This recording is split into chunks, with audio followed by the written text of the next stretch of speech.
여러분, 주님 지금 여기에 우리와 함께 하십니다.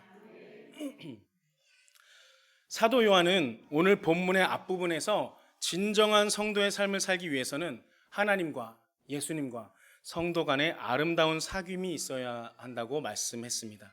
그리고 사도 요한은 이어서 자신이 요한 1서를 기록하는 이유에 대해서 1절에서 너희로 죄를 범하지 않게 하려 함이라 말씀했고, 오늘 본문인 12절에서는 그럼에도 불구하고 혹 죄를 지었다면 너희 죄가 그의 이름으로 말미암아 사함을 받았다는 것을 알게 하려 함이라고 말씀합니다. 이러한 죄 사함은 우리 기독교를 기독교 되게 하는 가장 중요한 바탕이고 전제이며 성도가 되게 하는 가장 중요한 이유가 되기 때문에 우리 성도에게 있어서 죄 사함에 대한 확신은 그 무엇보다도 중요한 것이라고 할 수 있습니다. 그러므로 우리가 분명히 알아야 할 것은 기독교는 세상에서의 바른 삶과 윤리적인 삶을 추구하는 종교가 아니라는 것입니다. 그러한 것을 추구하는 대표적인 종교는 공자의 가르침을 따르는 유교나 부처의 가르침을 따르는 불교라고 할 수 있는데, 기독교는 단순히 착하게 살면 구원받는 종교가 아닙니다. 또 정서적인 안정과 불안 극복을 위한 종교도 아닙니다. 기독교에서 방금 말씀드린 것들은 그저 믿음의 열매들일 뿐입니다. 그래서 기독교는 근본적으로 여타 모든 종교와는 전혀 다른 것을 추구하는 것을 말씀드리는 것이 무엇이냐면 바로 인간의 죄에 대한 것을 말씀하는 것입니다. 세상 대부분의 철학이나 사상들은 이 죄의 실체를 인정하지 않습니다. 세상은 죄를 단지 열악한 환경이 빚어낸 그런 결과물로만 보고 있습니다.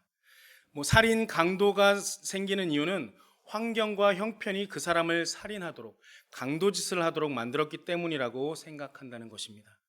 그래서 세상은 사람들에게 좋은 교육과 좋은 환경을 제공해주면 죄가 사라지고 밝은 사회가 오리라 하고 주장하는 것입니다. 그러나 우리 성경은 세상의 주장과 생각에 동의하지 않습니다. 성경은 로마서 3장 23절에서 모든 사람이 죄를 범하였음에 하나님의 영광에 이르지 못하더니라고 말씀합니다. 인간 안에 근본적으로 죄의 싹이 있고 그 싹이 가지고 있는 죄성과 욕심이 범죄를 일으킨다는 것입니다. 그래서 이것이 세상 모든 문제점을 외부적인 환경이나 심리적인 문제로 보는 다른 종교, 다른 사상과 뚜렷하게 구별되는 우리 기독교의 핵심적인 요소라고 할 수 있습니다. 그리고 우리 기독교는 우리 인간 안에서 발생하는 죄의 문제들을 해결하는 데 있어서 우리 인간의 어떠한 노력이나 공로도 거부한다는 것입니다. 우리 인간의 노력과 공로로 이 죄를 해결할 수 없다는 것입니다. 왜냐하면 죄의 문제란 우리 인간의 노력으로 해결할 수 없는 문제이고 죄의 싹은 죽음이기 때문입니다. 이것은 정해져 있는 법칙입니다. 그러므로 우리 인간이 죄를 벗어나려면 그 죄값으로 자신의 목숨을 지불해야 하는데, 그런데 그렇게 죽고 나면 무슨 소용이 있겠습니까? 죄로 인해 죽지 않으려면 죽음으로 그 죄값을 갚아야 하는데, 또 죽지 않고서는 그 죄값을 갚을 수가 없으니 인간은 그 누구도 죄의 문제를 해결할 수 없는 것입니다. 그래서 하나님께서는 죄가 전혀 없으신 우리 하나님의 아들이신 예수님을 이 땅에 보내주셨고 우리를 대신해 죽게 하셨는데, 이렇게 우리 죄를 사해 주시기 위해서 십자가에서 고난당하시고 피 흘려 죽으신 하나님의 아들 이 예수 그리스도를 믿음으로 값없이 주어지는 은혜를 통해서 우리가 죄사함을 받는 것이 바로 기독교인 것입니다. 나의 죄값을 예수님께서 십자가에서 대신 치르신 것을 믿는 것이 기독교라는 말씀입니다. 그렇기 때문에 우리 기독교의 출발은 죄사함이라고 볼 수 있는 것입니다. 죄사함이 없다면 그것은 기독교가 아닌 것입니다. 그러므로 오늘 본문 12절에서 자녀들아 라는 이 부름에 마음문을 열고 귀 기울여 듣는 것은 오직 죄사함을 받은 자들이라는 것을 기억하시기 바랍니다. 성도 여러분, 다시 한번 말씀드리지만 모든 것의 출발이 바로 죄사함입니다. 우리가 예수님을 따르는 동기도, 우리가 복음을 전하는 이유도 바로 이 죄사함을 받아서 이제 죄인이 아니라 의로운 사람이 되었기 때문입니다. 그래서 착한 행실과 겸손한 마음으로 섬기는 삶을 우리가 살아갈 수 있는 것입니다. 그러므로 죄를 멀리하는 것에 늘 힘쓰는 자만이 진정한 죄사함을 받은 사람이고 진정한 믿음을 가진 사람이라는 것을 기억하시길 바랍니다. 그래서 사도 요한은 오늘 본문에서 이러한 죄사함을 받은 성도들로서 가져야 하는 기본적인 자세에 대해서 각각 세대를 구별하여 말씀하고 있습니다. 먼저 부모 세대들과 자녀 세대들에게 말씀합니다. 본문 13절에 아비들아 내가 너희에게 쓰는 것은 너희가 태초부터 계신 이를 알았으며, 또 본문 14절에 아이들아 내가 너희에게 쓴 것은 너희가 아버지를 알았으며 하고 말씀합니다. 그런데 이 말씀을 보니까 태초부터 계신 이를 알았으며 너희가 아버지를 알았으며 라고 말씀하는데 과거형으로 말씀합니다. 즉 이미 알고 있다는 것입니다. 다시 말씀드리면 죄사함을 받은 성도란 예수 그리스도를 믿음으로 태초부터 계시니 곧 하나님을 이미 잘 알고 있는 자라는 말씀입니다. 여러분 예수 그리스도를 믿는 성도로서 하나님을 잘 알고 계시죠? 바로 그겁니다. 네, 육성으로 대답은 안 하셨지만 마음의 소리로 잘 들었습니다. 네. 예수님을 이 땅에 보내시기까지 우리들을 사랑하시는 사랑의 하나님을 잘 아는 자들이라는 말씀입니다. 그러니까 성도들이라는 것입니다. 그래서 우리가 하나님의 사랑을 이미 받은 자로서 그 사랑을 힘입어 서로 사랑하는 자들이라고 말씀하는 것입니다. 그렇다면 여러분, 하나님을 아는 것은 무엇일까요? 우리가 늘 설교를 들으면서 하나님을 아는 지식 이렇게 말씀하는데, 하나님을 알아야 한다 이렇게 말씀하는데, 하나님을 아는 것은 무엇일까요? 하나님을 아는 것은 하나님께서 어떤 분이시며 또 그 성품이 어떠하신지, 우리를 대하시는 하나님의 마음이 어떠하신지 우리가 분명하게 경험하고 하나님을 진정으로 사랑할 때 그때 하나님을 안다라고 할 수 있는 것입니다. 우리가 예수님을 믿고 그 은혜로 죄사함을 받기 위해서는 예수님이 어떤 분이신지, 그분이 우리를 어떻게 사랑하시는지, 그분이 우리를 위하여 무엇을 하셨는지, 왜 하셨는지, 또 믿고 난 후에 우리의 삶을 어떻게 인도하시는지 그것을 확실하게 우리는 알아야 하는 것입니다. 그리고 그러한 것을 알지 못하고서는 어떻게 예수님을 우리가 진정으로 믿고 따를 수 있겠습니까? 그래서 지금 사도 요한은 하나님의 사랑을 아는 자들만이 죄사함을 받은 진짜 성도라고 강조하고 있는 것입니다. 그러므로 성도 여러분, 우리가 인격으로서 한 명 한 명으로서 한 이성을 만나고 사랑하고 결혼하고 서로 알아가듯 하나님 역시 인격적으로 만나고 하나님을 사랑하며 함께 살면서 경험해야 하는 분이심을 기억하시기 바랍니다. 그래서 이런 경험이 깊어지면서 나와 동행해 주시는 하나님은 이런 분이시구나 하는 하나님에 대한 아는 지식이 생기게 되는 것이고, 그것을 통해서 하나님을 신뢰하게 되는 것입니다. 그리고 그때 비로소 성경에 기록된 하나님은 자비하시다거나 또 인자하시다는 이런 말씀들이 어떤 뜻인지 우리가 깊이 깨달아지게 되고 하나님을 더욱 사랑하게 되는 것입니다. 그러나 그렇다고 경험만이 참 믿음을 갖게 한다는 것은 아닙니다. 다만 하나님에 대한 이론적인 지식만으로는 참 믿음을 가질 수 없으며, 변하지 않는 참 믿음을 갖기 위해서는 하나님에 대한 경험이 필요하다는 것입니다. 그래서 우리가 늘 말씀하는 것이 하나님과 동행하는 삶을 살아야 한다, 이렇게 말씀하는 것입니다. 참 믿음을 갖기 위해서는 하나님에 대한 경험이 필요한 것이고, 이 경험이 없다면 우리의 믿음은 우리가 위기의 순간에 위태로운 상태에 놓이게 되면 이 믿음이 생명력을 잃을 어려움에 처할 수 있다는 것입니다. 그러므로 우리가 굳건한 신앙, 흔들리지 않는 신앙을 갖기 원한다면 게으르지 말고 하나님의 계시의 말씀을 듣고 듣는 것에서 그치지 않고 실천함으로써 그 말씀이 진리임을 확인해야 하는 것입니다. 이것이 바로 뿌리 깊은 영성과 하나님에 대한 확고한 지식을 갖게 되는 가장 효과적인 방법임을 꼭 기억하시길 바랍니다. 두 번째로 교회의 기둥인 청년들에게 말씀합니다. 본문 13절 후반부에 이렇게 말씀합니다. 청년들아 내가 너희에게 쓰는 것은 너희가 악한 자를 이기었음이라. 그리고 본문 14절 후반부에 청년들아 내가 너희에게 쓴 것은 너희가 강하고 하나님의 말씀이 너희 안에 거하시며 너희가 흉악한 자를 이기었음이라 말씀합니다. 성도 여러분, 이 말씀도 청년들이 이미 악한 마귀를 대적하여 이겼다 하고 과거형으로 말씀하고 있습니다. 그런데 우리 청년들이 언제 악한 자를 이겼을까요? 여러분 혹시 우리 청년들이 악한 자를 이긴 걸 본 적이 있으십니까? 우리는 약해서 늘 쓰러지며 마귀의 유혹을 받는 자들입니다.